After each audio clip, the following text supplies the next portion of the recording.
Hello, listeners. This is the NPG Podcast.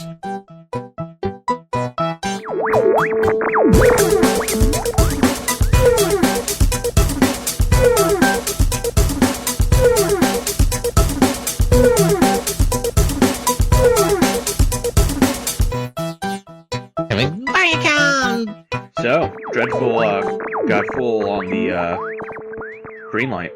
Yes, Dreadful got greenlit. That You're welcome. is yeah, thank you. And yeah, thanks. I mean, if this stays in the actual cut, before I edit anything, Dreadful survival horror game. Is it survival horror or is it just horror? It's like a survival horror. Survival horror? Okay. Yeah. Very PTS game that Steven did the voice for. At least for what we saw in that trailer. Did you do any more work past that? So far, no. Okay.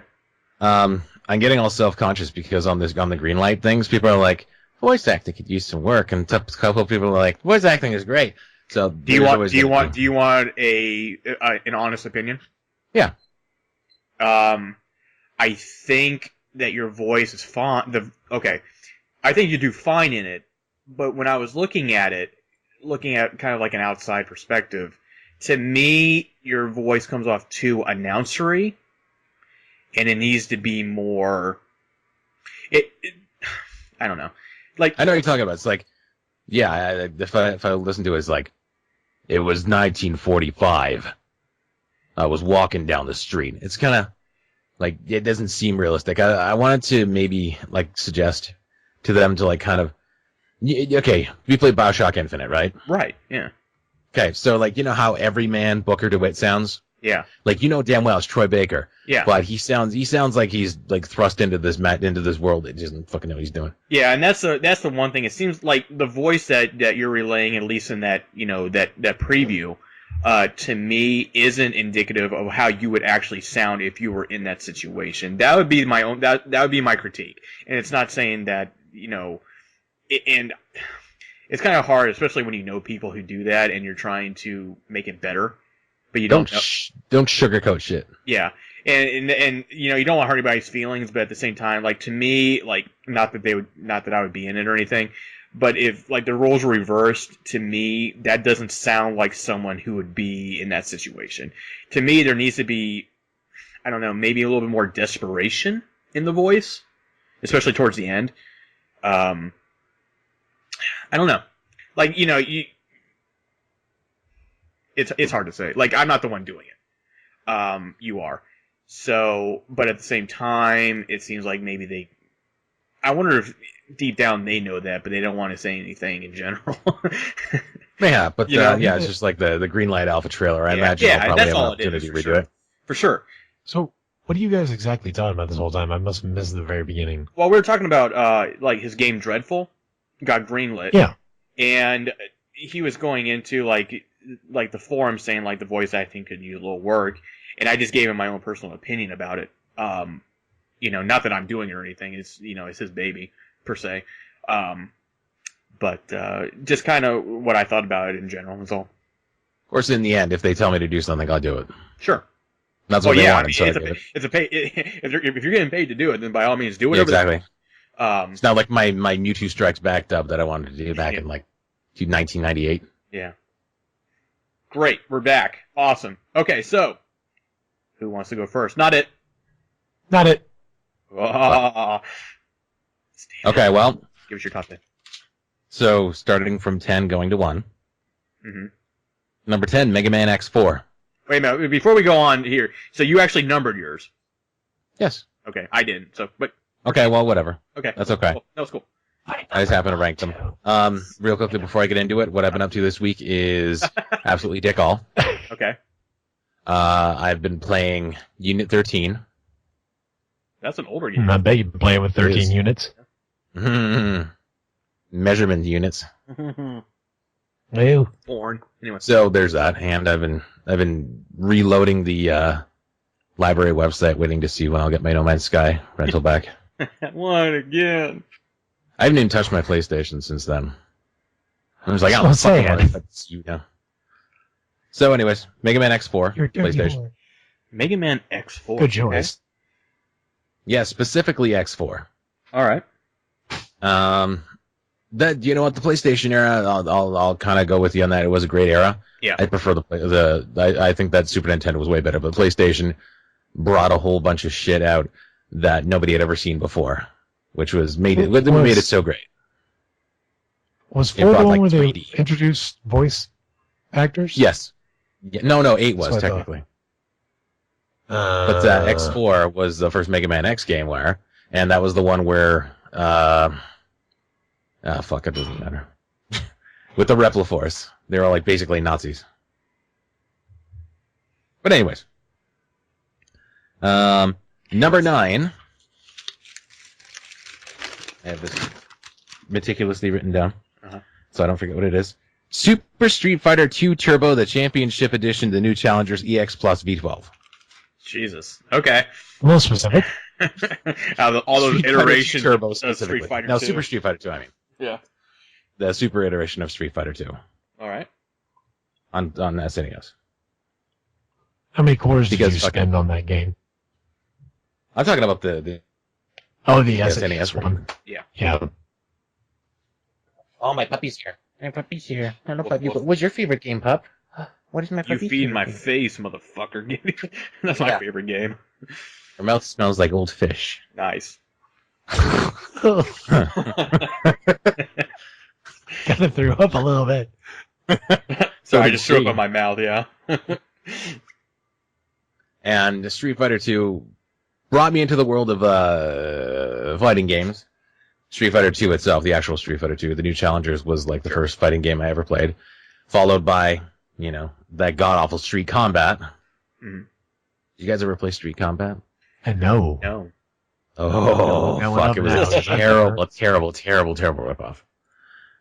And number 8, Lumines 2. Specifically Lumines okay. 2. Cool. Now, Lumines, On was that a PlayStation or was that like PSP? That's PSP. Okay, that's what I thought. All right. And then I've got Lumines Electric Symphony on Vita. And apparently there's Lumines on iPad now, but I don't want to pay $6 for it, so I don't have it. There you go. Number 7, Heavy Rain, PlayStation 3. Oh, okay. Obviously. Quantum Dreams. Or Quantic Dreams. Yes, Quantic Dream. I still haven't finished the other one, Two Souls. Good. In fact, I haven't played it since the last time we talked about it. Yeah. I'm so glad I bought it.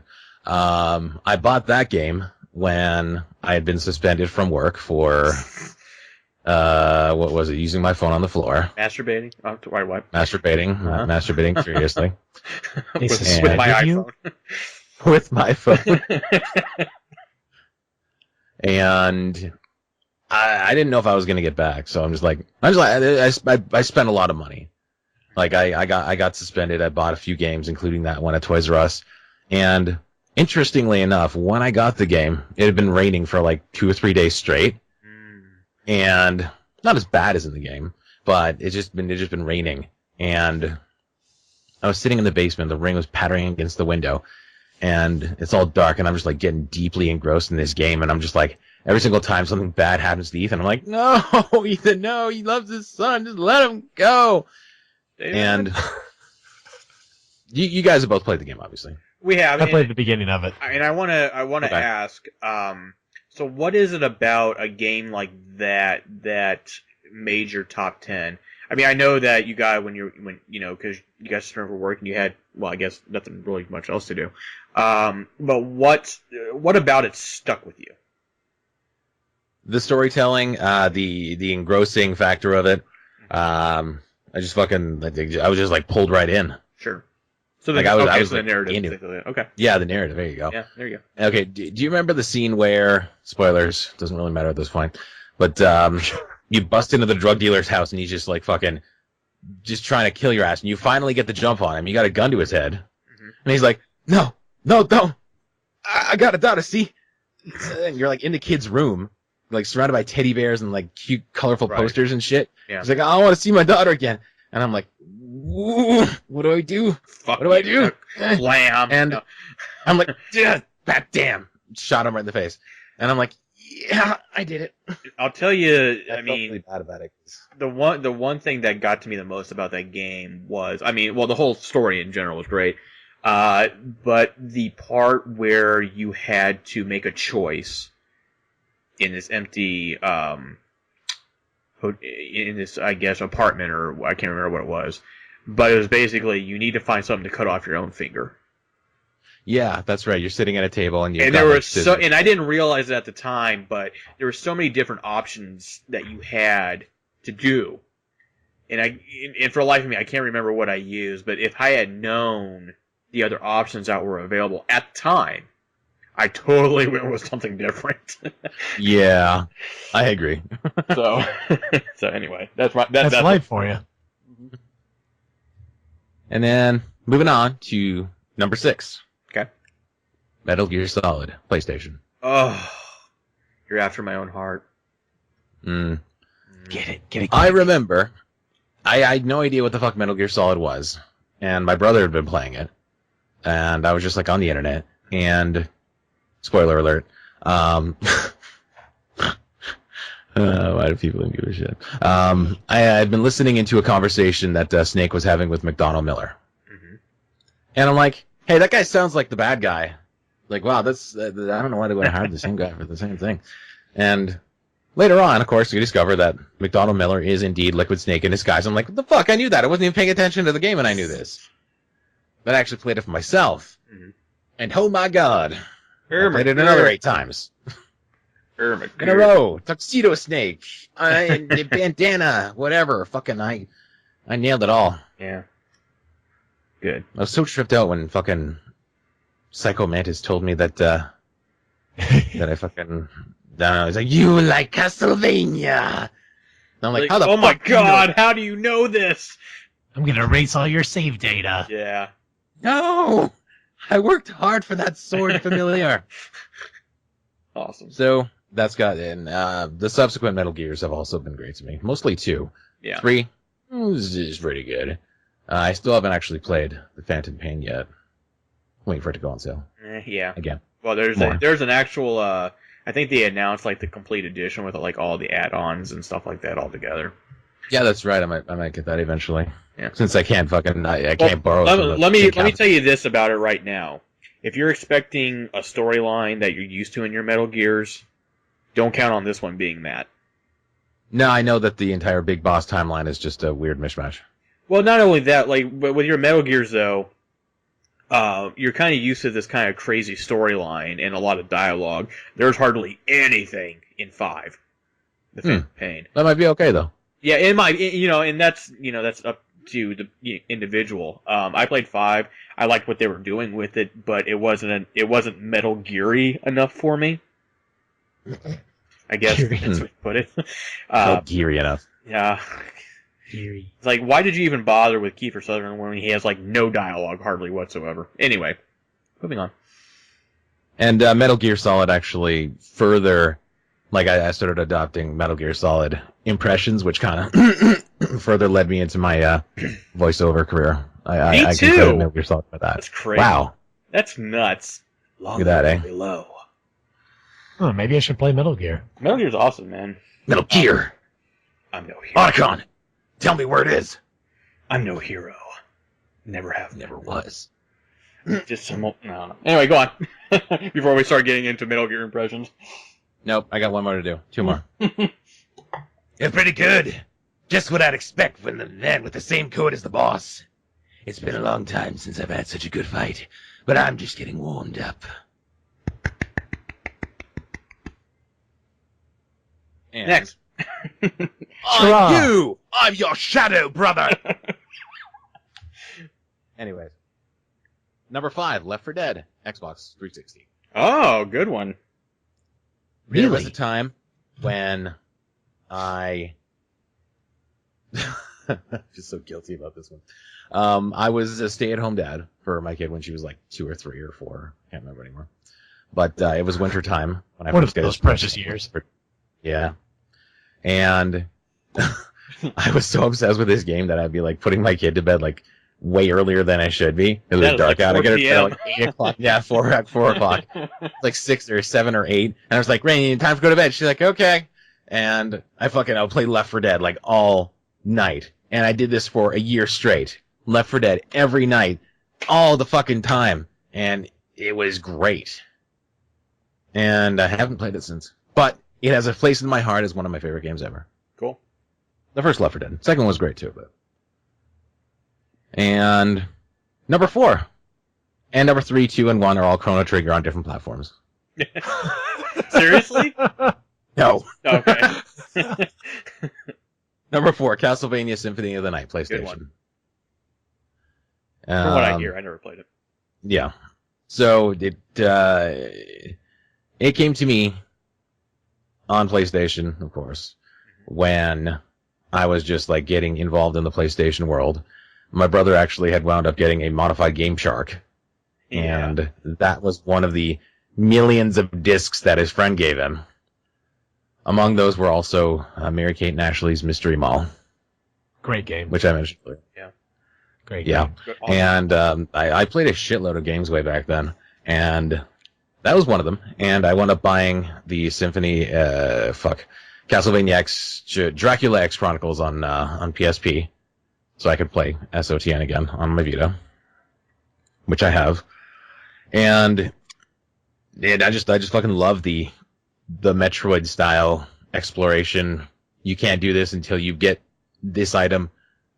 And I've enjoyed all the other ones that Castlevanias afterwards that followed that particular gameplay style. I haven't even played any of the third-person 3D ones, just because it's just like, no, make another fucking Metroidvania style. Yeah. Good one. Number 3, Ninja Gaiden Xbox. What? Wow. What? The Xbox I one? was debating on that one. The Xbox one. Okay. Oh, Yeah. the fucking hard one. Yeah. Oh yeah. Oh fuck that game. But still, top 10 material. Like I got as far as Alma, the boss fight in the church, and she raped me, and I enjoyed it. Got all Nirvana Yeah. style on you. So for a year, I didn't even touch the game. Every single time I'd look at my games, I'm like, what am I gonna play? Let's see, Burnout, no. Let's see, Legend of Dragoon. Oh no, it's not Dragoon. Panzer Dragoon Orta, no. Ninja Gaiden, fuck you! And I'd throw it across the room. Because every single time I'd look at it, I would get mad. And finally, I was reading something online, and I'm like, somebody was like, how do I beat Alma? I'm like, yeah, okay, let's take a look at this. And they said, block. And I'm like, fuck! So that's when I learned how to block in Ninja Gaiden. Nice. It took you that long? Took me that long. So To after be fair, that, the I rest of the don't game I don't was learn how to fuck. block in most games. Like I love the Ryu Hayabusa character. Like Same. fucking Dead or Alive, he was my go-to guy. Same. I fucking love everything. I got a fucking Ryu Hayabusa wall scroll that I got from when I pre-ordered Ninja Gaiden. Nice. Same. Like on my wall. Yeah. Fucking I have the second one. second one. Yes. The wall There you scroll go. for the second one. Which was, There you go. just throwing Yeah, out the there, I side- know they made it easier, but that was one fucking hell of a game. Oh yeah. Third one was alright. Nah, no. Me. Number 2, Super Mario 3 NES. Good one. Fantastic. Because fucking the first Super Mario that actually gained any substance. Okay. And that's what made it great. The map traveling, fantastic. Yeah. That's all. It was one of the first 3 games that I ever owned. Ever. Yeah. For anything. And those always stick Of course. in some way, good or bad. I feel bad that Legend of Zelda didn't make it into this list, but here I we go. felt the same way. I'm going to be perfectly honest with you because I was looking on, I was going through Google and just games in general, and I saw that. I'm like, man, I really like that gold-plated cartridge. Oh yeah. Oh yeah. And And number 1, predictably, Chrono Trigger. Yep. Good one. From what I understand, that's probably one of the other ones that I'm ashamed I've never played. Really? I love like anything involving time travel. Yeah. And during the RPG fucking blitz of the late 1990s, Mm-hmm. I bought this game on a whim with Christmas money on a shopping spree from my father. He gives me like $100. He's like, go to the mall, go crazy. And I'm like, Okay, Dad. I bought this game and a couple other things, and one of those. You remember those things? It's like they're like pins on like a board, and no, the board's not a good description, but like you put it against like your face and things, and it like makes you, line up your whatever. What are those? Your I don't know those face. things. Yeah. Pinhead. It's like Pinhead or something. It's called. Cool. No, that was that was Hellraiser. Yeah, that was Hellraiser. And I bought Chrono Trigger, and beat it thousands of times. Not really. I was gonna say that's a lot. If they had trophies back do that. then, I'm sure you would have platinumed it.